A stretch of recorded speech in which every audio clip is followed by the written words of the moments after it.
ക്ലാരയെ കാണാനില്ല. നേരം പുലർന്നു. ക്ലാരയെ കാണാനില്ല. വാർത്ത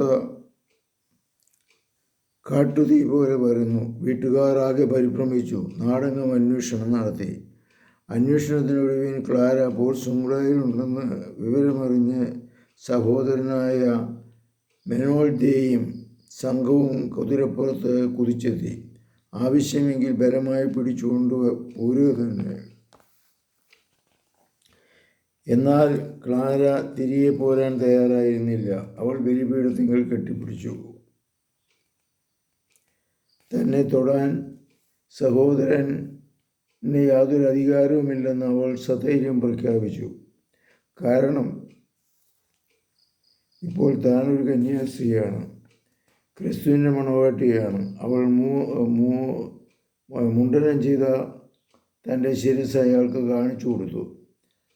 അയാൾ അവളെ ശപിക്കുകയും പരിഹസിക്കുകയും ചെയ്തു. പിന്നെ നിരാശയോടെ വീട്ടിലേക്ക് മടങ്ങി. ക്ലാര വീട് വിട്ട് 2 ആഴ്ച കഴിഞ്ഞു. അതൊരു പുതുഞായറാഴ്ചയായിരുന്നു. അന്ന് 15 വയസ്സ് മാത്രം പ്രായമുണ്ടായിരുന്ന അനുജത്തി ആഗ്നസും വീട് വിട്ടിറങ്ങി. തൻ്റെ സമീപത്തെത്തിയ അവളെ ക്ലാര സസന്തോഷം സ്വീകരിച്ചു. സായുധമായ ഒരു ഗുണ്ടാസംഘവുമായാണ് ഇക്കുറി സഹോദരൻ ഇറങ്ങിത്തിരിച്ചത്. എന്ത് വില കൊടുത്തും അവിടെ തിരികെ കൊണ്ടുവരുമെന്ന് അയാൾ നിശ്ചയിച്ചു. പോർട്സുമുളയിലെത്തിയ അയാൾ ആഗ്നസിനെ വലിച്ചിഴിച്ച് കുതിരപ്പുറത്ത് കയറ്റാൻ ശ്രമിച്ചു. ക്ലാര കർത്താവിനെ വിളിച്ച് കരഞ്ഞു. അത്ഭുതം! അവിടെ ദൈവത്തിൻ്റെ ശക്തമായ കരങ്ങൾ ആഗ്നസിൻ്റെ രക്ഷയ്ക്കെത്തി. മെനാൽദോ എത്ര ശ്രമിച്ചിട്ടും ആഗ്നസിൻ്റെ ശരീരം നിലത്ത് നിന്ന് അല്പവും ഉയരുന്നില്ല. അയാൾക്ക് കോപം വന്നു. കോപിഷ്ഠരായ അയാൾ മുട്ടിച്ചുരുത്തി ആഗ്നസിൻ്റെ മുഖത്തടിച്ചു. കരിങ്കല്ലിൽ ഇടിച്ചാൽ എന്നവണ്ണം മെനാൽദോയുടെ കൈകൾ ചതഞ്ഞു. ഒടുവിൽ നിരാശയോടെ ആ സഹോദരൻ അവിടെ നിന്ന് പിൻവാങ്ങേണ്ടി വന്നു.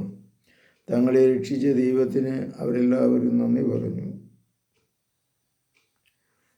പിറ്റേന്ന് ആഗ്നസും സഭാവസ്ത്രം സ്വീകരിച്ചു. 2 പേരുടെയും സന്യാസവ്രത സ്വീകരണം സീഗോ മെത്രാൻ അംഗീകരിച്ചു.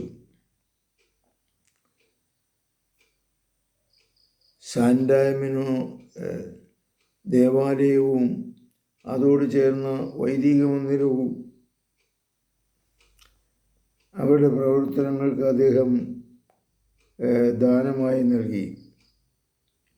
അത്ഭുതകരമായ വേഗത്തിലായിരുന്നു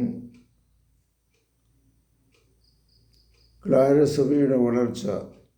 സമ്പൂർണ്ണ ദാരിദ്ര്യം, ദാനകർമ്മം, കുഷ്ഠരോഗികളുടെ ശുശ്രൂഷ, പ്രാർത്ഥന മുതലായ ജീവിതചര്യയിൽ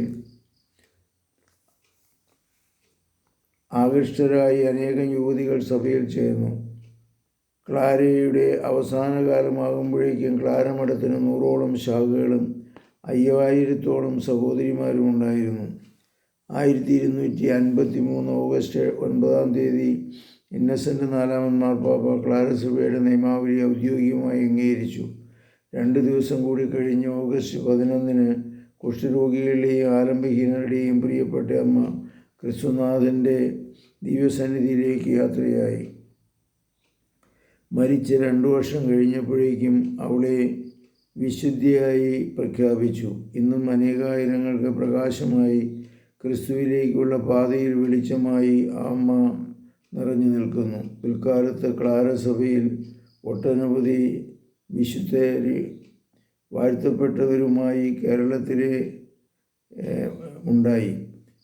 കേരളത്തിലെ ഭരണങ്ങാനത്ത് ജീവിച്ച അൽഫോൻസമ്മ സഹനത്തിൽ പുതിയ ഭാഷ്യം നൽകി പുതിയ വിശുദ്ധ പദവിയിലേക്ക് ഉയർന്നവളാണ്. കർത്താവേ, വിശുദ്ധ ക്ലാരയെയും അനുജത്തിയെയും ഫ്രാൻസിസ് അസീസിയെയും ഒക്കെ തന്ന അങ്ങയ്ക്ക് ഞങ്ങൾ നന്ദി പറയുന്നു. അനേകായിരങ്ങൾക്ക് ആശ്വാസവും സമാധാനവും തന്നതിന് നന്ദി പറയുന്നു. പരിശുദ്ധ പരമദിവ്യകാരുണ്യത്തിന് എന്നേരവും ആരാധനയും സ്തുതിയും പുകഴ്ചയും ഉണ്ടായിരിക്കട്ടെ. ഈശോ മിശിഹായ്ക്കും സ്തുതിയായിരിക്കട്ടെ.